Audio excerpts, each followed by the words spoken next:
भविष्यवाणी भाग 64। जिसे हम अनदेखा कर रहे हैं वही विनाश का कारण बनेगा। जब आंखें खोलकर भी हम नहीं देख पा रहे तब ब्रह्मांड चेतावनी दे रहा था।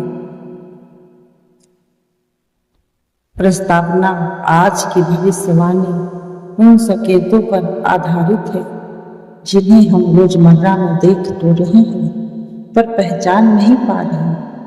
चिड़ियों का अजीब व्यवहार, बच्चों का अचानक असहज हो जाना और सबसे गंभीर काली रात में गूंजती कोई पुकार।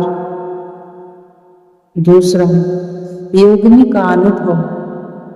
वाराणसी की एक योगिनी ने ध्यान में देखा, गंगा का जल काला हो रहा था और दूर से आती एक आवाज कह रही थी, जल अब न्याय करेगा। उन्होंने शिवलिंग पर जल चढ़ाया तो लपटे उठे। यह चेतावनी थी। तीसरा, मौसम नहीं, यह संकेत है।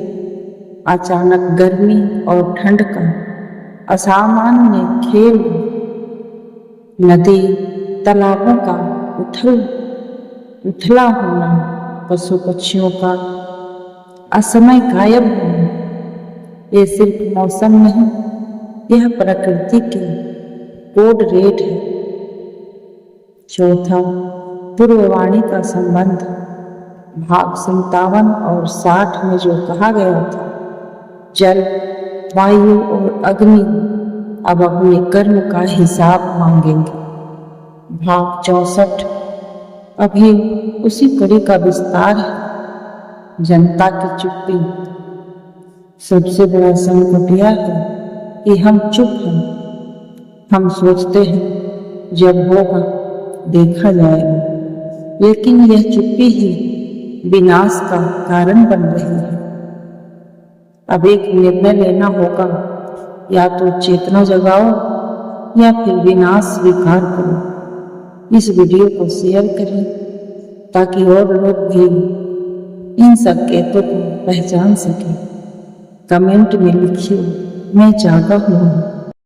भविष्यवाणी जो अब सच हो रही है। भाग 65। काली छाया जो गांव के बच्चों को बुला रही है। यह कहानी एक छोटे से गांव की है, लेकिन इसके पीछे की चेतावनी पूरे देश के लिए है।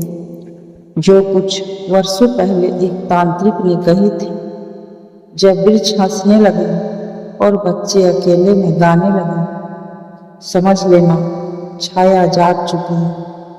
क्या आप तैयार हैं वो जानने के लिए जो आने वाला है? भाग 1। गांव की शांति में उथल पुथल। उत्तराखंड के एक गांव, एक छोटे से महुआ खेत में सब कुछ सामान्य चल रहा था, लेकिन अचानक बच्चों के व्यवहार में बदलाव आने लगा। वे अकेले में बैठकर किसी से बातें करते। कोई बच्चा रात को गाना गाता मिलता, कोई बिना कारण डरकर रोने लगता।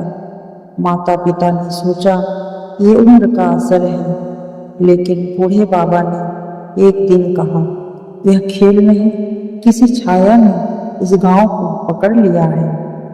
भाग 2। पीपल का पेड़ और वह तांत्रिक। गांव के पास एक पुराना पीपल का पेड़ था जिसे बच्चे हंसता हुआ पेड़ कहते थे। एक बच्ची ने कहा, वो पेड़ मुझसे कहता है खेलो मेरे साथ। गांव की एक वृद्धा ने बताया कि 40 साल पहले एक तांत्रिक यहाँ साधना कर रहा था। उसे तंत्र सिद्ध हो गया था, लेकिन तभी उसने कहा, एक दिन मैं आऊंगा, लेकिन मेरी छाया यहीं रह जाएगी। जब वह पेड़ मुस्कुराएगा मैं लौट आऊंगा। भाग 3। अघोरी की भविष्यवाणी और अग्नि परीक्षा। कई साधुओं को बुलाया गया, लेकिन कोई कुछ नहीं कर पाया। तब काशी से एक अघोरी साधु आए। उन्होंने कहा, यह कोई आम छाया नहीं, यह एक भविष्य की चेतावनी है। यह संकेत है कि पूरे देश में ऐसी छायाएं जागेंगी जब लोग धर्म छोड़कर लालच की ओर बढ़ेंगे। उन्होंने अग्नि का यज्ञ किया और जल को प्रज्वलित किया।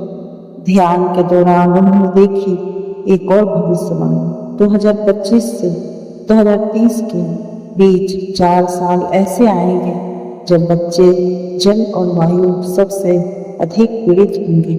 यह छाया सिर्फ गांव की नहीं, पूरे समाज की चेतावनी थी। भविष्य का रहस्य खुलता है। अघोरी ने बताया कि यह भविष्यवाणी एक संहिता में लिखी गई है, ब्रह्मा सिद्ध तांत्रिका भविष्य कथा, जिसमें लिखा है जब धरती का तापमान ऊपर और मनुष्यता नीचे जाए तब मौन छाया पृथ्वी पर चलने लगी। उसकी शुरुआत बच्चों से होगी, क्योंकि वो सबसे शुद्ध हैं और सबसे पहले उसे देख सकते हैं। वे बोले, पहली पहचान होगी पेड़ों का हंसना, दूसरी होगी बच्चों का अकेले में बात करना, तीसरी होगी पशुओं का बेकाबू हो जाना। यदि इन संकेतों को भी अनदेखा किया गया तो वर्ष 2027 में जल विप्लव होगा। अंतिम संदेश, यह कोई डराने वाली कहानी नहीं, यह ब्रह्मांड की एक चेतावनी है। हम प्रकृति से दूर होते जा रहे हैं, अपने बच्चों से भी और अपनी आत्मा से। अभी समय है चेतने का, नहीं तो छाया जो गांव में दिखी वह शहरों में भी कदम रखेगी। आपसे निवेदन है, इस वीडियो को उन माता पिताओं तक जरूर पहुंचाएं जो अपने बच्चों की बदलती हरकतों को सिर्फ मनोविज्ञान मानते हैं। कमेंट करें, मैं सतर्क हूँ और दूसरों को भी करूँगा। इस वीडियो को शेयर करें, हर गांव, हर घर तक यह चेतावनी पहुँचे। दिव्य शक्तियाँ चैनल को सब्सक्राइब करें। भविष्यवाणी जो सच हो रही है। भाग 66। शून्य की गोद से एक नई शक्ति का उदय है। जब शब्द चुप हो जाए और समय थम जाए तो समझो ब्रह्मांड शून्य में कुछ सोच रहा है, कुछ रच रहा है। अब वो शक्ति जागने वाली है जिसे सहन करना आसान नहीं होगा। एक समय था जब पृथ्वी पर संतुलन था। मनुष्य, प्रकृति और देव शक्ति तीनों एक धागे से जुड़े थे। लेकिन आज नदियों में केवल आंसू हैं, हवा में भय है और मनुष्य की आत्मा खोखली। तब शून्य ने मांग की, जिसे सबने बुला दिया उसे फिर से बुलाओ। पुराणों में वर्ण है, जब संसार दिशाहीन हो जाए तो एक शक्ति स्वयं को जन्म देती है। ना वो देवता होती है, ना राक्षस, वो होती है बीच की शक्ति जो नियम तोड़ती है और फिर से रचती है। और अब वही शक्ति फिर सक्रिय हो रही है। आधुनिक समय में कुछ साधक ऐसे भी हैं जो जंगलों और पहाड़ों में आज भी मौन साधना कर रहे हैं। एक योगी ने बताया, मेरे ध्यान में एक आकृति उभरी, उसके माथे पर चंद्र पर आंखों में अग्नि थी। वो स्त्री थी पर नर जैसी ऊर्जा थी। उसने कहा, मैं वही हूँ जो अंत में आती है। 2025 में दुनिया के अलग अलग हिस्सों से ये खबरें आई। इंडोनेशिया में अनजानी ध्वनि गूंजने लगी है। अमेज़न जंगल में एक पूरा क्षेत्र अचानक राख बन गया है। हिमालय की बर्फ एक गहरे गड्ढे में समा गई। यह सब संकेत है कि पृथ्वी के अंदर कुछ जाग चुका है। पौराणिक कथाओं के अनुसार शिव के ध्यान से पहले एक गहरा शून्य काल आता है। वहीं से निकलती है एक शक्ति जो केवल पुनर्निर्माण नहीं करती, वो सबसे पहले विनाश करती है। एक साधक ने हाल ही में ध्यान के दौरान अनुभव किया, मेरे सामने एक स्वरूप आया, न वह नर था न नारी। उसने कहा, अब मैं आ चुकी हूँ, जो भी समय के नियमों को तोड़ेगा मैं उसके सामने खड़ी हो जाऊंगी। यह भविष्यवाणी केवल कहानी नहीं, यह चेतनानी है।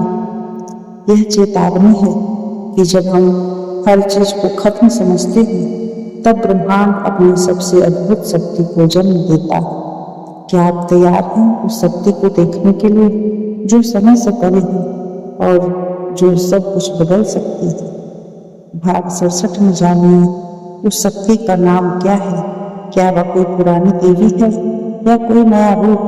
क्या वह पृथ्वी की अंतिम रक्षा है? वीडियो को लाइक करें, शेयर करें इस चेतावनी को और चैनल दिव्य शक्तियाँ को सब्सक्राइब करें। हर रोज एक नई भविष्यवाणी, एक नई चेतना।